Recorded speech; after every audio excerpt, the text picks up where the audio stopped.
Şimdi bu degrade ne oluyor? Degrade'ye tıklayalım. Degrade böyle renk geçişleri, böyle çeşitli efekt falan bir şeyler atıyor. Tamam mı? Buradan degrade düzenleyicisine, degrade'ye tıkladım. Bak tam şuraya tıkladım. Yazımızı degrade kaplayacağız şimdi. Ne olsun? Kırmızı renklerine bakalım. Şöyle bir şey seçtim. Tamam mı?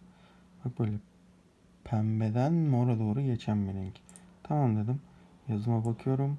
Pembeden mora doğru geçiyor. Haksız mıyım? Haklıyım tabii ki. İstersen buradan mavilere gel. Buna tıkla. Gördüğün gibi böyle bir geçiş oldu. Ondan sonra bunun degrade'ler çok güzel oluyor. Pembeler şu şekilde. Ben bu arada hani çoğu post hazırlarken işine yaramayacak bilgiler Instagram'a. Çünkü bunlar fazla detay ama öğrenince çok zevkli oluyor kullanması. Ben de sana öğreteyim dedim. Turunculara bak bu şekilde. Buradan rengini de değiştirebilirsin istersen.